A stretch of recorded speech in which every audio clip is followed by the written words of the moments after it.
Halo,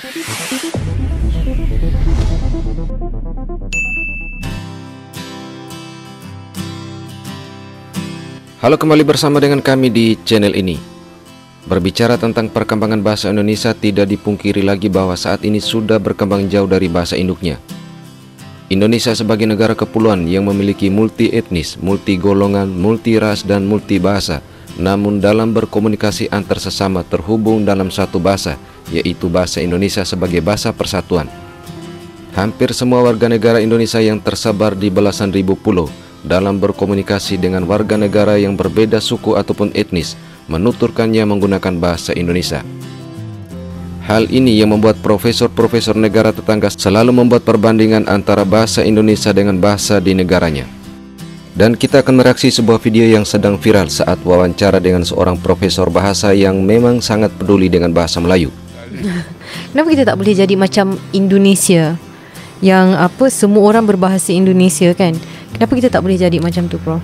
Kita tak boleh jadi macam tu sebab kita membina negara kita pada tahun 57 tu, apabila kita merdeka, dan juga semasa kita membentuk Malaysia tu, kita mengangkat dasar integrasi. Sedangkan Indonesia dan lain-lain di Asia Tenggara ni, kecuali kita saja, semuanya mengangkat asimilasi. Jadi dasarnya tak sama. Kalau asimilasi, maknanya mereka yang bukan asal, sebagai contoh orang Cina, tidak dibenarkan untuk terus hidup sebagai bukan asal.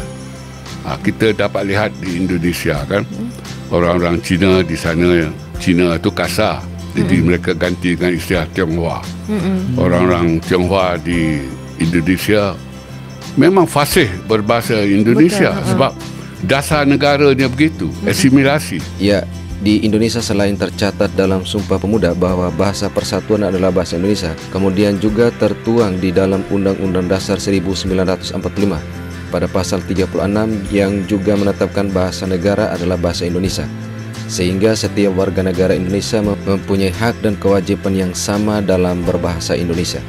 Iaitu dan mereka juga atas kehendak perundangan perlu menukar nama. Dan kita tahu ada seorang Governor Jakarta yang nama Cinanya Ahok, Achong Ahok. Nama nasional Indonesia dia Basuki Cahayapurnama. Walaupun itu bunyinya sastra, tapi Basuki itu nama Melayu kan, nama Nusantara lah.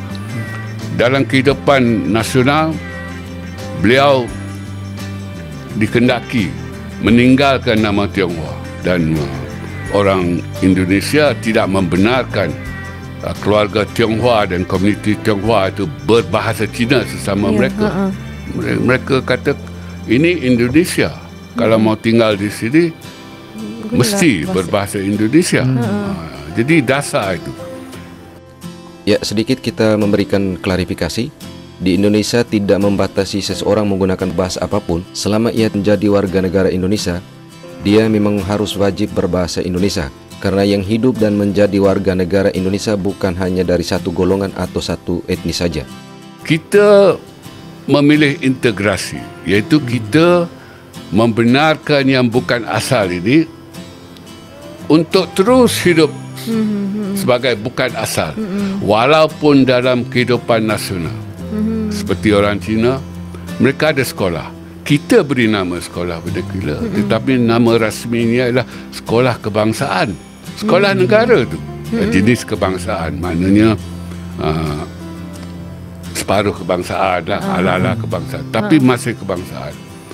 Jadi selama-lamanya kita tak boleh jadi Indonesia lah, sebab dasar kita lain. Dasar kita integrasi. Sebenarnya integrasi dengan asimilasi ni dia berbeza jauh, langit dengan bumi. Bagi saya lah, untuk hasilan ataupun dengan izin outcome, penyatu paduan yang baik ialah asimilasi, bukan integrasi. Tetapi kita memilih integrasi. Jadi lihat saja tahap perpaduan kita hari ini. integrasi itu begitu ringan lah kalau dibandingkan dengan asimilasi. Tetapi dalam keadaan begitu ringan pun kita dapat lihat warga negara bukan Melayu, contohnya Cina, masih belum bersedia. Dah 67 tahun. Beberapa keturunan dah belum bersedia untuk menerima struktur sosial Melayu, iaitu bahasa Melayu. Kalau terima pun untuk lulus peperiksaan saja, tidak lebih daripada itu. Jadi sebenarnya kita ada masalah di negara kita. Seperti yang saya katakan dan selalu saya katakan, kita gagal dalam beberapa aspek pembentukan negara bangsa. Kita nak bentuk manusia Malaysia tu, gagal kita.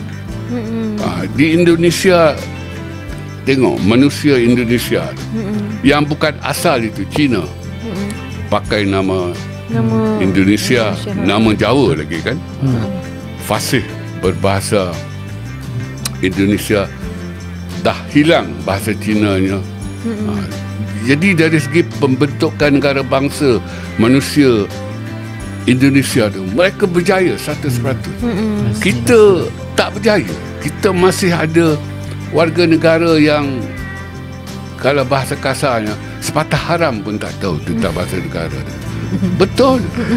Pergilah ke Jinjang, ke Kepong dan sebagainya.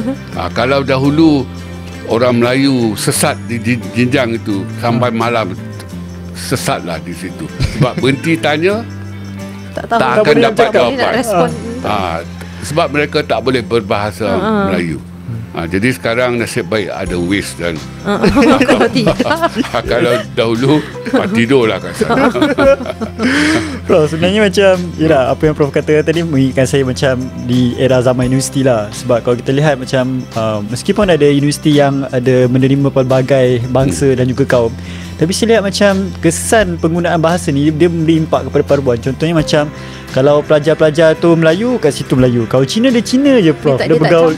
Dia macam tak bercampur dengan bangsa lain. Dia dengan bangsa-bangsa macam tu je. Adakah ni sebenarnya memang kesan juga Prof, penggunaan bahasa tu? Ya.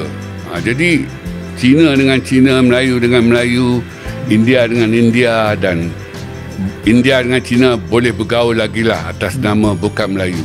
Jadi ini semua adalah kesan daripada sistem pendidikan kita. Sistem pendidikan kita, khususnya di peringkat sekolah rendah, menggalakkan dan membenarkan pengasingan etnik berlaku pada usia yang cukup muda. Ya, disitulah bedanya Indonesia. Siapapun yang jadi warga negara Indonesia memang wajib bisa berbahasa Indonesia. Oke, itulah sekilas video reaksi kami.